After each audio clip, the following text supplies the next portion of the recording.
I'm Jamie Sparks. I'm Landon Holtman. We have the questions, you have the answers, and you're listening to the Alabama Sportsman's Podcast. What most people want to know, Brian, is it a public land deer or private land? The deer I killed was actually private land. It's land that's been in my family since the Great Depression. We've owned it, we've hunted it, we've managed it since then. Okay, and it's inside the Bankhead National Forest. Yes, I'm surrounded by Bankhead National Forest 100%.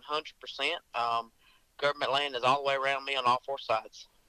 All right. Well, tell us a little bit about that. You know, I don't know if a lot of people don't know a whole lot about Bankhead. It's kind of a mystery. All we know, I'm from Northeast Alabama over here in Calhoun County, and I got some friends that live below us in some more counties, and they're all the time asking, hey, we're seeing these big monster bucks being killed in Bankhead. So explain how you live in Bankhead. Okay. Like I said, my family's owned this land for a long time. I recently moved up here, I'd say within the last 3 years. This is land we have owned for since 1929, I believe it was. Mm-hmm. I live directly off a road. Our land goes deep within the road. We're, like I said, 100 acres deep, 100% surrounded by Bankhead. What a lot of people don't realize is that Bankhead is not like the Great Smoky Mountains. The Great Smoky Mountains, 100% of the land is owned by the government. Mm-hmm. Bankhead is a national forest, therefore there is private land within the forest. Okay. Does that make sense to you? It does. Right. It does.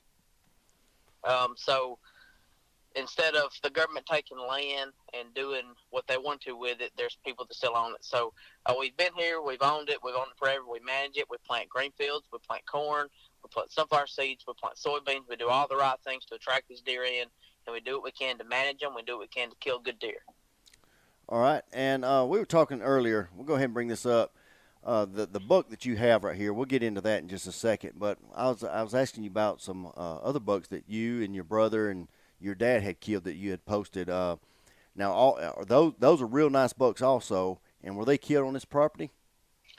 Yes, all were killed either within the property or just on the edges, possibly on government land, but not by far if so.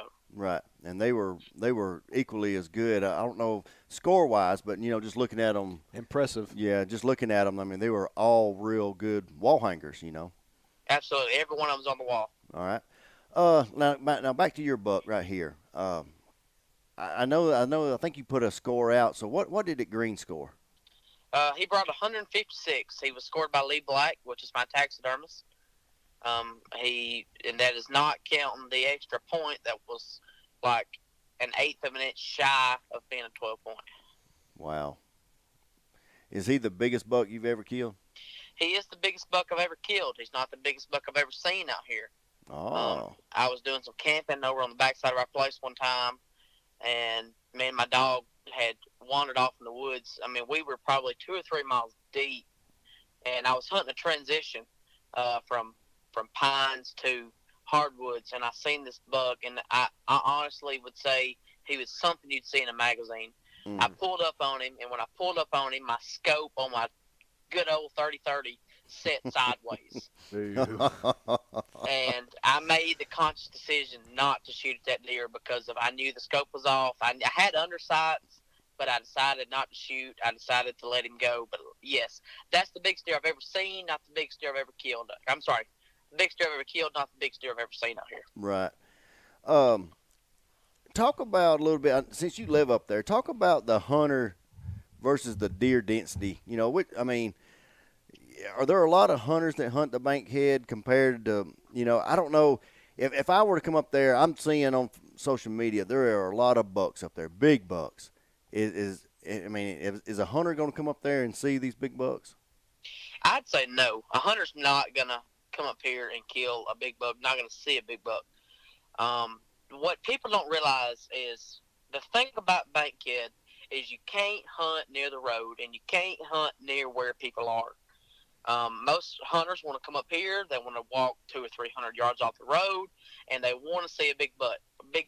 I would say that 90% of the people that come up here are not going to see the kind of deer they see on social media. Right. Well, talk about that a little bit. You and your dad and your brother all kill really, impressive bucks.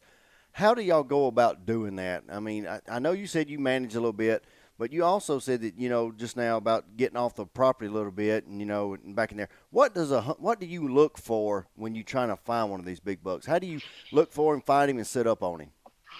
So personally, we do a lot of pre-season scouting. Okay. Pre-season scouting is where it is. We have not only do we take long walks in the woods, we look for those signs, we look for those scrapes, we look for those rubs. We look for those bedding areas, but we put a ton of cameras out. Right now, I think I have 7 cameras out. Right. And we try to figure out not only where's this guy coming through, but where's he bedding. If we know where he's bedding, we can almost tell you where he's going to be at, that late afternoon or that early morning. Where's he going to be coming from? Up there, is the national forest up there, the woods and all, is it real thick? Is it open? I mean, what's the terrain? What's it look like up there? It depends where you go. A lot of it is beautiful hardwoods. I'm talking, oaks that you and I couldn't reach around together, and then it'll go from a solid oak grove to a dense pine thicket. There are select cuts that they do every couple years up here, and that's where you really see your bucks is coming out of those thickets to the oak groves to feed, looking for those those acorns, that kind of foliage. Right. Well, how long have you been hunting? I know you said it's been in your property forever. Have y'all always hunted there? Have you hunted different places and come back? Yes and no. I'm gonna say yes. I'm gonna say no. Okay. Like my grandpa has lived on this land my whole life. His whole life. He was actually born right beside it. Mm-hmm. Growing up, I did not hunt here. I mean, yes, I did. No, I didn't. Right. We started hunting in Winston County. We dog hunted. We run deer with dogs. That was our thing. Right. I did not understand hunting until we come here. We bought into this place. My dad decided that was when dog hunting became illegal. Right. So that was when we started hunting this place. That's when we started saying, all right, we'll manage our own place. We'll do our own place. Mm-hmm. So back to your buck here. How did you come up upon him and figure out, hey, this is the guy I'm going to hunt? How did you find him? So back to the scouting, back to the cameras. I had found a ton of scrapes the last few years of a buck. So I started setting cameras on him. Started trying to figure out when he was coming through, how he was coming through, and what he was doing. So for the last 3 years, I have seen this buck. I've known he was on our place. I've known he's around our place, but we have never seen him in daylight. I told my dad to begin this year, I said, give me the space to hunt this deer. Give me the time to do what I need to do to kill this deer. He said, son, if you want to do it, you got it. They said, this buck's yours. So I started hunting. I started hunting, the hardwoods way off from our property. I started out hunting probably half a mile up the road from us on some government land, trying to figure out exactly where he was, trying to figure out when he's coming through, because I had pictures of him at night. Right. But never during the daytime. Actually, when I ended up killing him, that was the first time we had ever seen him during the day. That was the first visual sighting we ever had during the daylight hours. All our pictures had been at 1 o'clock in the morning, 12 o'clock in the morning, 2 o'clock in the morning. We'd never seen him during the day. Wow. What date did you kill him on? It would be Wednesday before Thanksgiving. I would have to look at these pictures real quick. All right. Was he chasing a doe, or was he by himself? What was he doing? So that was the only skill that I claimed that was in this hunt. Everybody asked me, "Oh man, what's the story? What's the story? Yeah. How'd you kill him?" I said, honestly, there wasn't no story to it. He walked out, I shot him. That's kind of how it went. The only skill was on Tuesday night. With me living out here, I can really judge the weather of how it's going, when to hunt, when not to hunt. On Tuesday night, it started raining. It started pouring down raining. Right. Probably some of the worst rain I've ever seen. Wednesday morning, when I got up at 4 a.m., it was raining so hard that I could not see my shed behind my house, which is 50 yards away. Right. Absolute pouring down raining. And I thought to myself, I said, man, go back to bed. Get back in bed, sleep to about 9 o'clock, get up, make some breakfast, it'll be a good day. I said, no. I said, I'm hunting this buck. I'm going to get up. I'm going to go. So I got up, started looking at the weather, and they were saying, hey, it's going to clear out by about 6. I said, man, if these deer have been bedded up in this rain all night, the storm, the wind was blowing absolute sideways, the rain was coming across like it was nothing. I said, what I'm going to do, I said, I'm going to go back here, I'm going to sit in the shooting house. I said that we got a shooting house over here on some property on the backside of our land that we had select cut due to a storm that had absolutely just decimated the place. Right. I said, I'm going to go back there and I'll sit on it, and I said, I'm going to hope when the storm passes, these deer are going to start feeding. Right. Yep. And come daylight, sure enough, I started seeing deer. We may not be ready for this, but I'm going to go ahead and do the story of the deer. I was sitting there, and I had cut a lane with a dozer we had out here. I cut a lane across one hillside up to a green field that we had cut in this timber that had been downed after we had it cut. And this green field's a hot green field. I've never seen many bucks on it, but I've seen a ton of does. And I feel, and y'all know as well as I do, once these does start using the field, a buck will follow once they come in the rut. Oh, yeah. Right. Oh, yeah. So I was really paying attention off to my left of this trail I had cut up to the green field. I said, I know these deer are going to be using them. I said, it rained all night. These deer are going to be looking to feed. They're I said, hungry. they're going to go up. I said, they're going to hit that tender grass. I said, they're going to get a belly full, and they're going to go lay down. I said, that was what I was thinking. Right. So I was watching this. I was watching it, and I just happened to glance to my left. Somebody sent me a text, and I read it, and I looked up and glanced to my left, and all I seen was horns going across the hillside to my right. I said, oh, man, you've got to be kidding me. I said, I have been sitting here. I've been so focused on this new roadbed that I've cut that I have missed a buck walking, diagonal to straight in front of me. And as he's cornering across the woods, I throw my gun up. First I open the window, I throw my gun up, and I could see a tail flickering. Right. Just through the brush. I said, I had missed a buck. I really couldn't tell how big he was. All I could see was horns. So I said, I'm not going to shoot. I said, that is an unethical shot. I said, I could take it through the brush. I could see that tail. I said, but I'm not going to do it. I said, I'm going to wait. So I shut the thing. I shut the window. The wind's howling. I could hear it just blowing off the side of the shooting house. Oh, yeah. And not 30 minutes later, where I'm sitting, I'm overlooking the bottom. The bottom goes down and comes back up, and I've really been watching the side of that hillside over there. That's where all the white oak acorns are. That's where we normally watch them feed, and this holler that I'm hunting is just a corridor that they use constantly, coming back and forth from our land to government. It's kind of an easy path for them. As you know, deer are like us. Anybody that's out there that don't realize it, deer are lazy. Oh, yeah. Yep. Hear me again, deer are lazy. That's They're right. gonna take the easiest path they Every can. time. If you cut a trail through the woods, they're gonna walk it. That's right. I'll put my next week's paycheck on it. That's right. So we watch this holler, we see a ton of does, and off the hill, I can't see the bottom of the holler. All I can see is kind of halfway off of it, and then halfway up the other side, up the side to where I had seen that buck. All of a sudden, there's a doe that crosses the road that goes off that thing. I said, oh, man, I got excited. I said, there's a doe. And I wasn't thinking, because normally our deer rut, and a lot of people don't believe me when I say this, our deer rut first week in November to second week in November. Right. Muzzleloader season is my prime time. Muzzleloader season is when I'm chasing a rut more than anybody. Well, I reckon the weather's had them screwed up a little bit. They were late by a week and a half, too. Mm-hmm. So a doe pops up, runs across the road. All I can see is from her neck up. So just imagine seeing a head floating across the bottom of the hill, to where you can kind of see.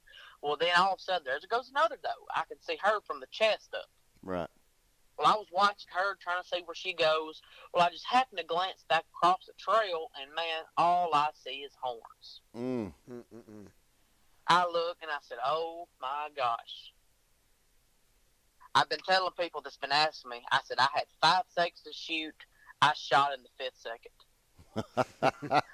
I slam open the window and I throw my gun outside the shooting house. And when my gun hits the windowsill, that big joker stopped.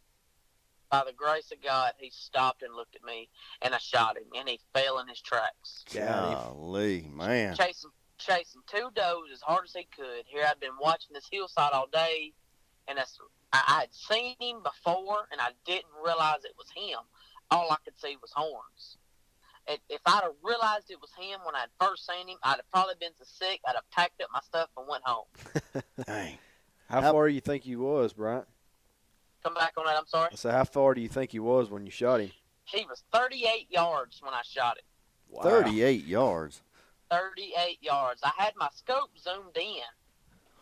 We have a shooting house up here on the hill that overlooks a nice little pasture that we own, and it's 428 yards from beginning to end of it. So I had my scope zoomed in from the day before where I was watching a couple does. Right. I threw my scope up and, just good old rookie mistake. I hadn't zoomed it out, and all I could see was body. So guess what? I threw the safety and pulled the trigger. Right. It's lucky that honest, absolute luck that I hit him. Where was the shot placed when you come up on him? The shot was placed right behind the shoulder. Honestly, I don't know how I did it. I done great. I guess it's just that natural instinct of, all them years of us dog hunting, just, seeing a deer, throwing up and shooting. I shot him right behind the shoulder. He fell right there. Wasn't no tracking about it. There he was. But what got me more than anything was when I shot him. I told you the does I could only see from, like, chest up. Right. When I shot him, he fell out of sight. Uh-oh. Oh, and my heart dropped. I said, man, I hope he dropped right there. I hope he dropped right there. Most people have the patience. They say, all right, well, you got to wait till that deer dies. You got to wait, you don't want to bump him. Right. Here I am. I come busting up out of the shooting house. I wanted to know if that joker was down right there, and sure enough, he was. That's awesome. By the time I got to him, he was dead. It was a very ethical kill. I was so tickled. I wish I had a video of me doing this little dance and jig off in the holler because I had just killed this big old buck. Right. Did you get him aged? Did you pull his jawbone? So we will. The taxidermist that has him now thinks he is either 4.5, 5.5. He don't know for sure. He thinks he's actually younger than I thought to begin with. What were you thinking? So I thought he was a 6.5-year-old deer. I mean, I've watched him for 3 years. Right. I mean, who would think that a 1.5, 2-year-old deer would be as big as he was? Because I've never seen him below a 10-point. So 2 years ago, he was still a 10-point. Yes. Wow.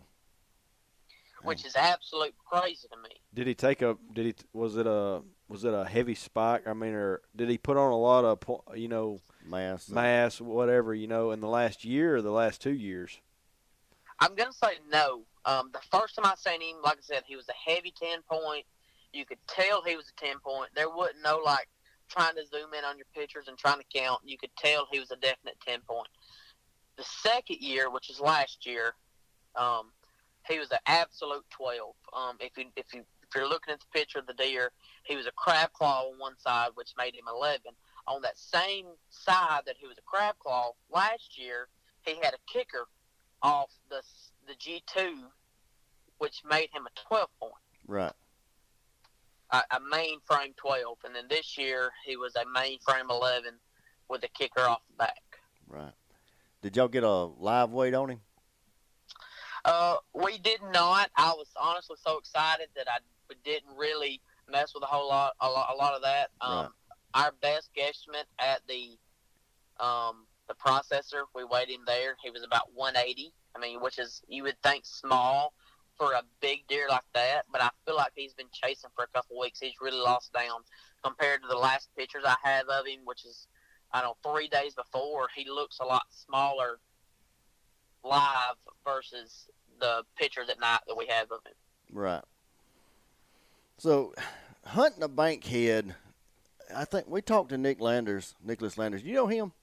I do not. Okay, he killed he's like y'all. He constantly kills big bucks up there, and he hunts hard. Yeah, he Spends lives a lot of time in the woods. You know, in county above y'all, I think, up there. But anyway, he says it's real hilly in there, and he walks a long ways. So if a hunter was to travel up there, you're telling him you're gonna give him a tip to pack up and get ready to walk. Absolutely. Right. That buck that you seen a couple years ago with that 30-30, how big do you think he was? He was a 160-inch deer, easy. Mm. 160, 170. My dad has what I call the perfect 10-point on the wall. He's a 145 class buck, 10-point, gorgeous, absolutely symmetrical, and he dwarfed that guy. He made him look small compared to how big that guy looked. Yeah. Wow.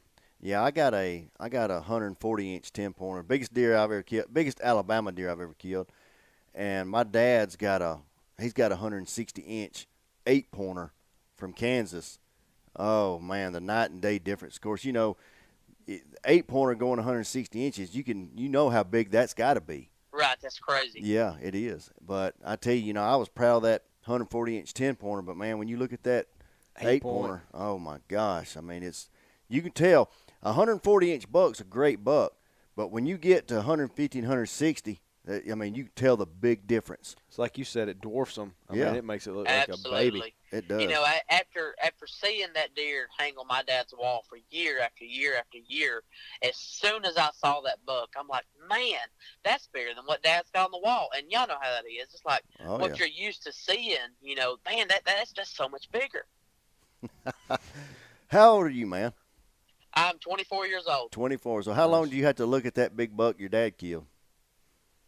Honestly, since I was a wee little thing, he killed it before I was born. Oh, okay. I started dog hunting with him when I had a pacifier in my mouth. Nice. So you actually grew up your whole life wanting to kill a bigger buck than your dad. Yes, sir. That was my goal in life. Let's do better than what Daddy's got on the wall. Well, let me ask you this, bud. How does it make you feel that you beat your daddy?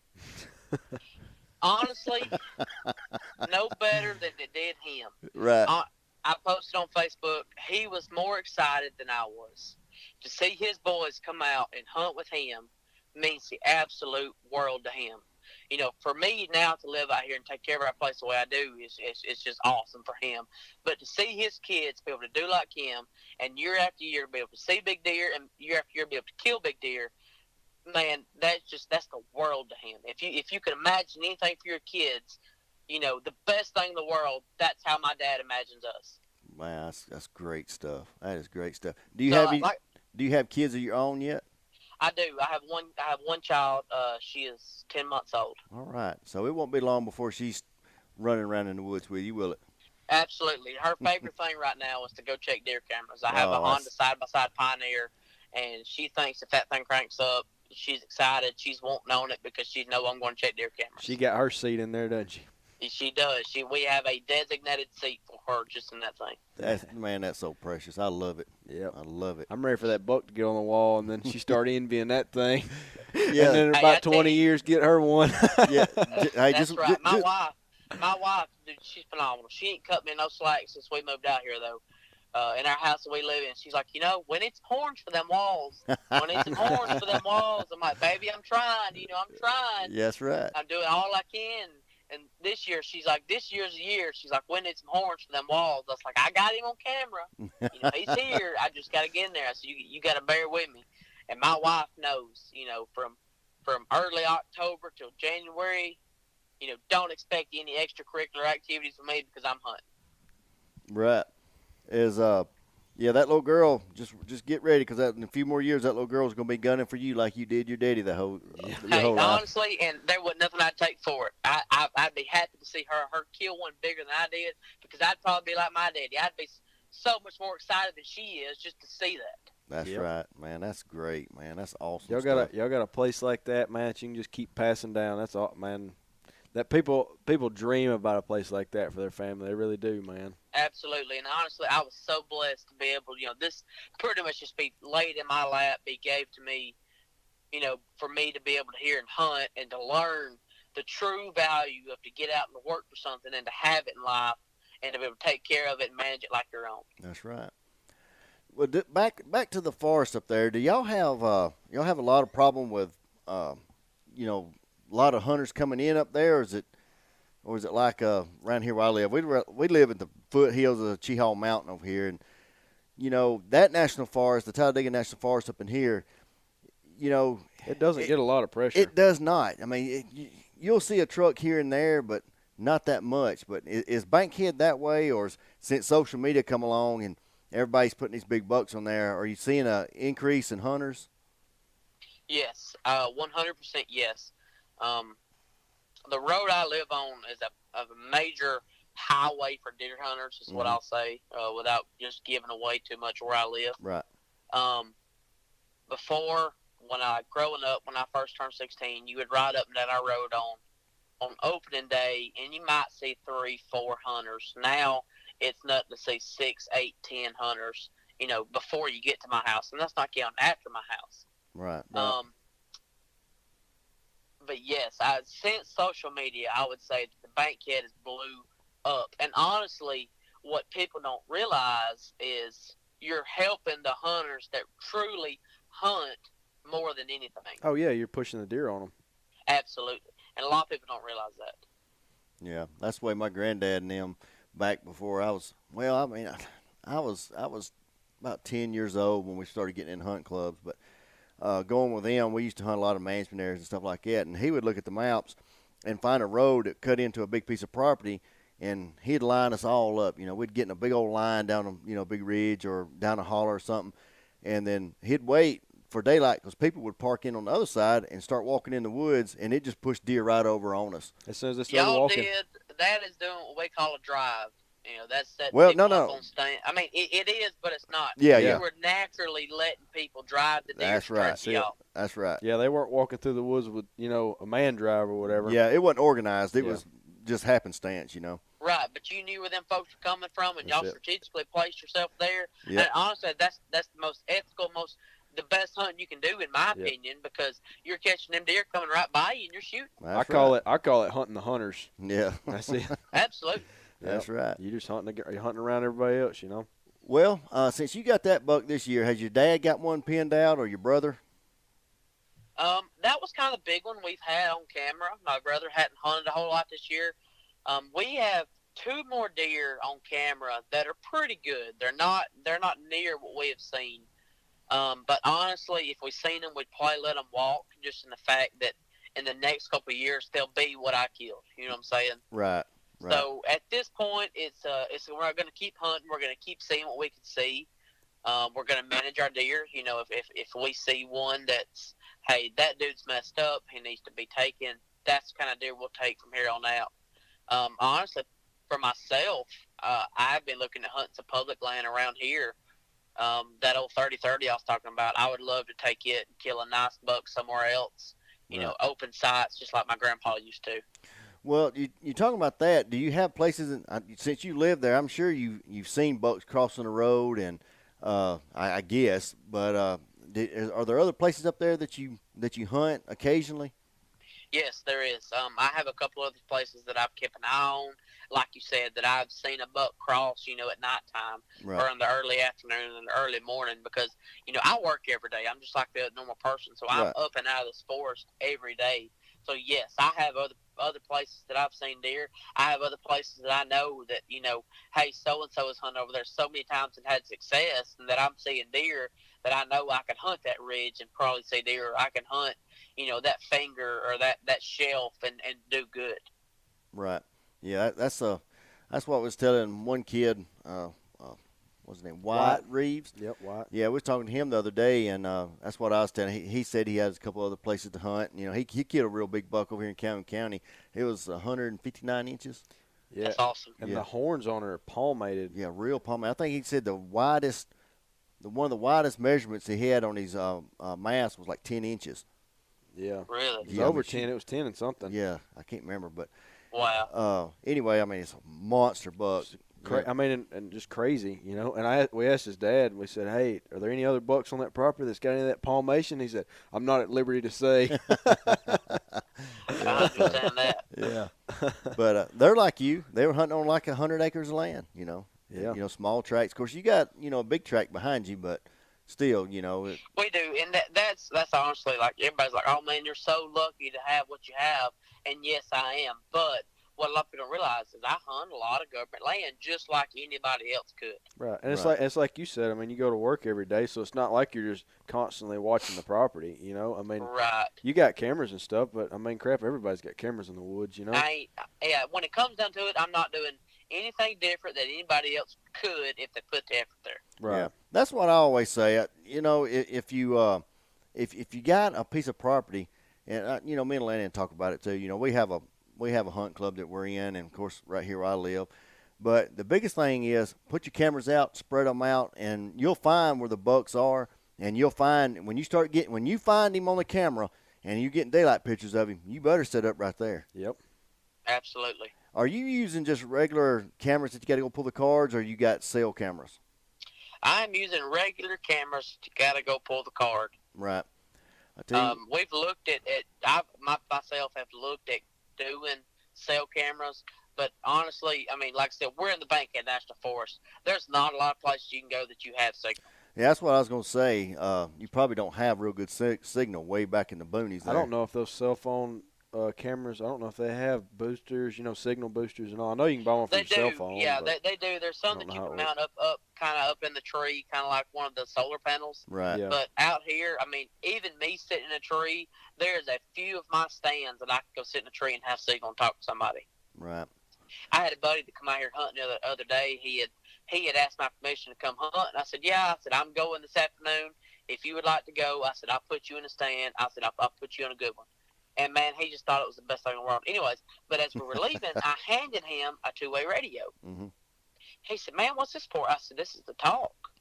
He said, I've never hunted and used a two-way radio before. I said, I would rather us take this two-way radio and be able to talk. You know, if you have trouble or something, you can let me know rather than me walk all the way in here and not have signal and something happen to you. That's right. And that's what a lot of people don't realize is out here, man, there's nothing. Oh, yeah. Yeah, it's actually it's truly a wilderness. Absolutely. Personally, I work the search and rescue with the local group, Lawrence County Rescue Squad, Mm-hmm. and we have to go in and get people, I would say, anywhere from sometimes weekly to at least monthly, you know, of people that go in here and get lost. And on a simple, easy hike or a simple, easy deer hunt. Right. Because they don't establish that communication of, hey, I'm going here, or hey, I'm not going there, or expect me to be back at this time. You know what I'm saying? Yeah, that's you make a great point right there. If you go anywhere by yourself, you need to tell someone, hey, I'm going to be in this area. Generalize at least a general location, or if not, pinpoint exactly where you're going to be. Yep. And if you hadn't heard from me, come looking for me. Right. Absolutely. That is great advice right there, Bryant. Especially coming from someone who works on search and rescue.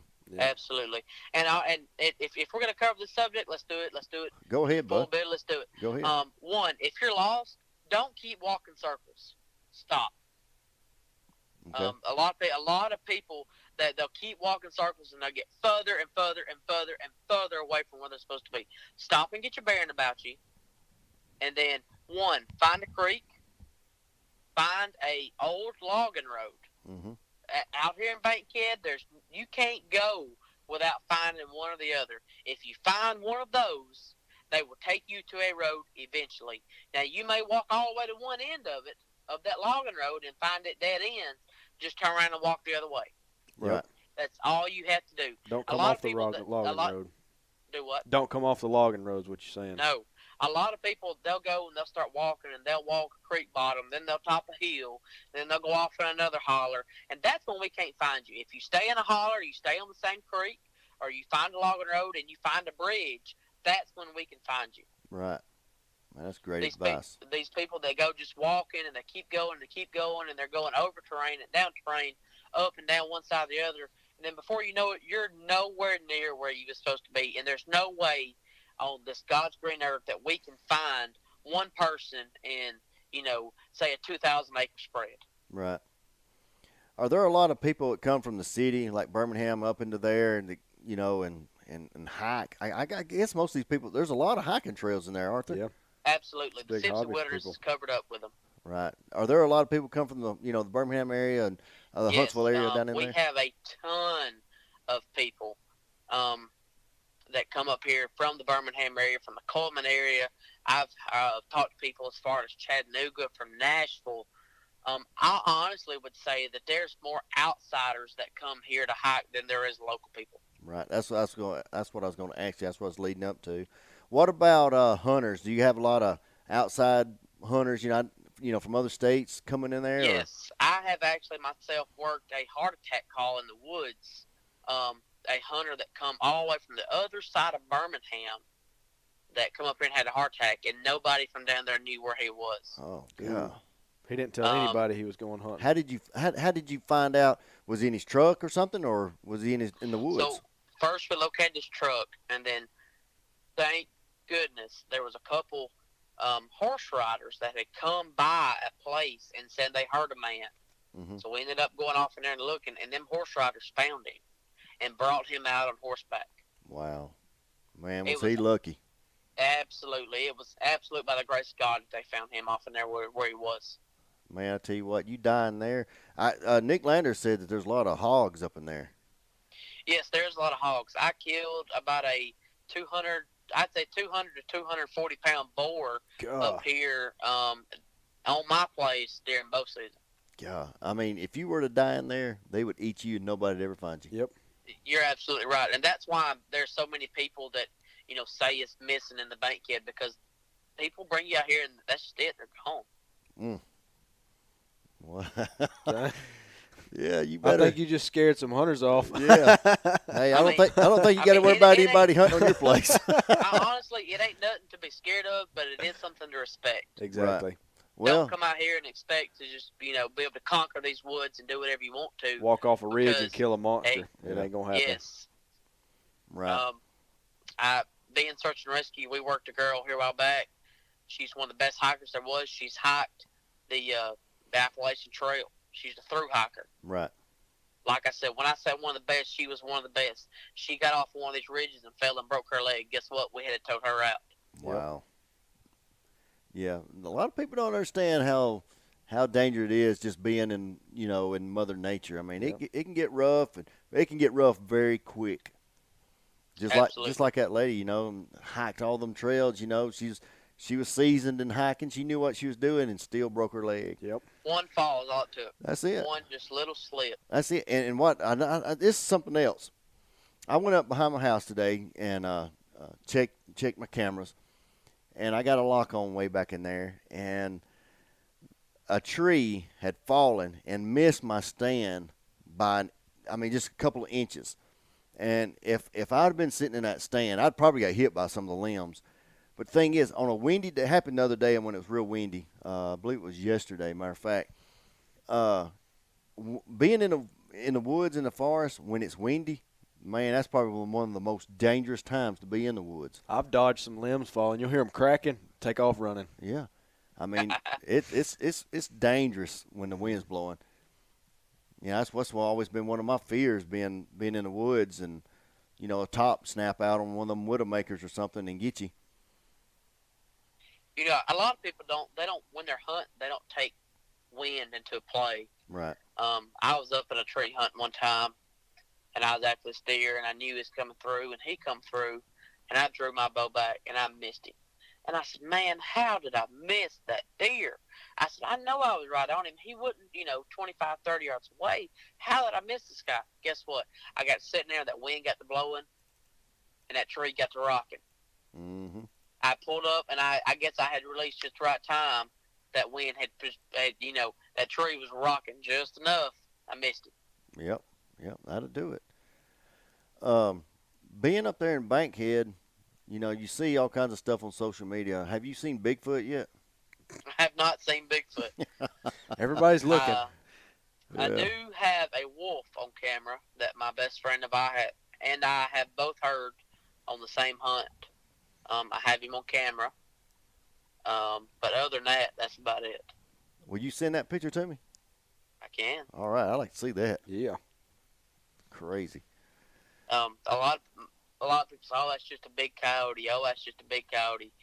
And I seen him one night.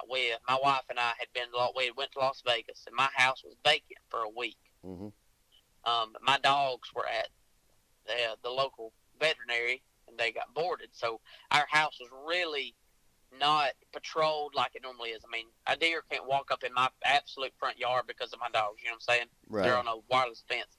Anyways, we turned the curve, checked the mailbox, and I seen something, and I wrote it off as like a German Shepherd or something standing in my field. Well, then I had pictures of him on my camera, and I realized what it was. That wasn't no German Shepherd, or that wasn't no, big dog. That was a daggum wolf. Mm. Dang. So my best friend and I, we were on the backside of my place hunting one time, and we were sitting there, and we were both. It was right at daylight, and this old joker, he screamed out. Here he come howling, and he texts me, and I text him at the exact same time. I received a message at the exact same time that I sent one. Did you hear that? And then he asked, what was that? He said, I can't believe you heard it too. We were like 300 yards apart, 400 yards apart. And this old dude, he's tearing into it. He went on, and as soon as that sun started coming up, he's gone. That was it. Golly. Now, there is a lot of people have seen mountain lions. A lot of people's heard mountain lions. I have personally heard one myself. People out here that stay out here enough will tell you that, yes, they exist, and yes, they're out here. Boy, I tell you what, that's if you put that on social media, you got all the, I know you've seen all the people on social media, attack people that say they hear that and see that and all that. That right there would give them something to really go after right there, wouldn't it, Lanny? Oh, absolutely. And people, I say give them a Bowie knife and a they'll camera. get off on that, and they like you said, they'll start with that's Bigfoot, or that's anyways. Yeah. We had puppies. We raised German short-haired pointers. We raised some of the most beautiful dogs you ever seen. And I had a litter of puppies. This was last winter in my pen out there. They were in the pen, covered, whatever. But they were at the age where they were yelping all the time, just just all the time talking and whining about something. Right. Well, a buddy of mine and me were outside. We were looking at my side-by-side. We were talking about mounting some lights, and this would be cool, and that would be cool, and doing this and that. Well, we heard something. My aunt lives directly across the road from where I live, and I made the joke. I said, my aunt's getting after them grandkids. And he laughed. Yes, she is. Well, we walked around the edge of my house, and guess what? There ain't a light on at my grandkids. I'm sorry, at my aunt's. Right. So she wasn't getting after them grandkids. I said, buddy, what is that? And we got to listen, and it sounded like a straight-up woman screaming, just down the holler from where we was, but it sounded like it was coming directly from their house, the way we were behind the house. Right. And it just kept on. It just kept on. It kept on. And it was so loud that my wife and his girlfriend were in the house. They come outside. They said, what are y'all doing out here? When my wife walked out the door, she realized that it wasn't nothing we were doing, because we were standing there like a deer in the headlights. And it went from a high-pitched scream all the way down to a moan. Just a straight-up, just not really a meowing, but just a ill moan. Right.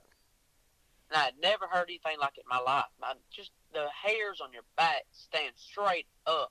Oh, yeah. So we got to Googling, and we got to listening, and there were some guys out in Colorado that had posted the same thing that we heard, they knew was a documented mountain lion.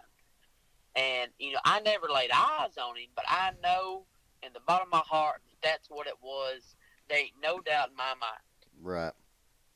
But it made sense, because he could hear them puppies, or she could hear them puppies whining, and she thought she was going to come up here and get an easy meal, that type of thing. Right. Oh, yeah. That's what predators do, Yeah, they'll pick off the easiest one. Yep.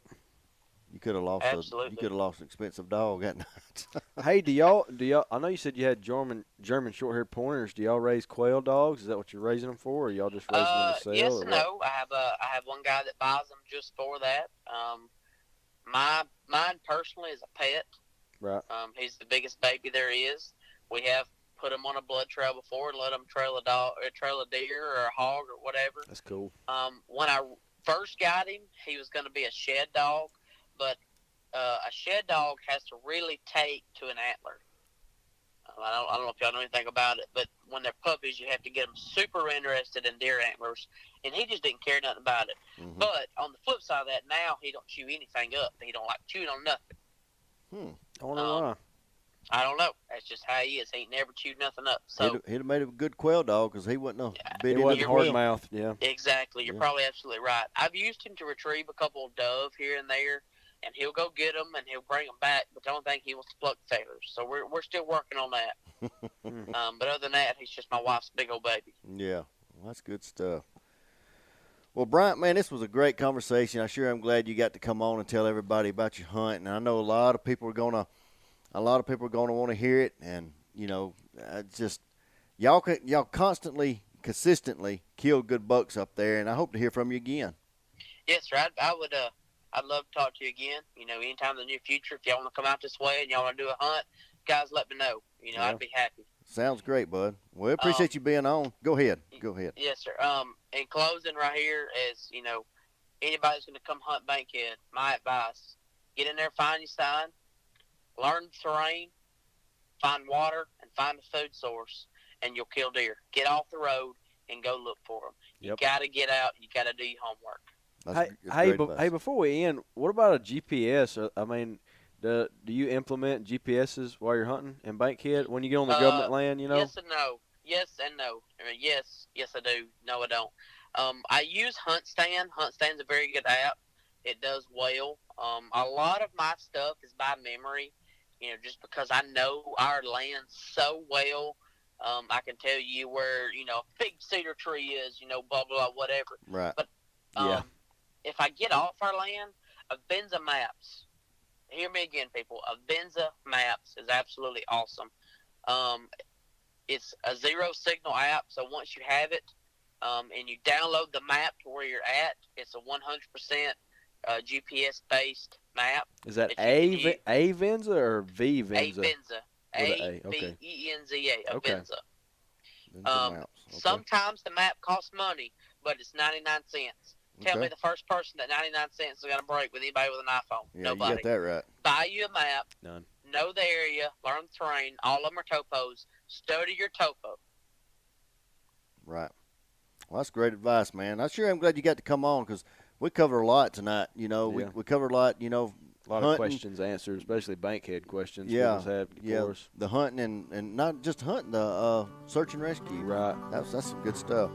But Bryant, man, I sure am glad you got to come on and tell the story, and I hope you get another one. If your dad kills one or your brother kills one, man, just send us a text, and we'd love to have one of them on. Hey, man, I sure will. I really would. All right, well, you have a good evening. Yes, sir. Y'all too.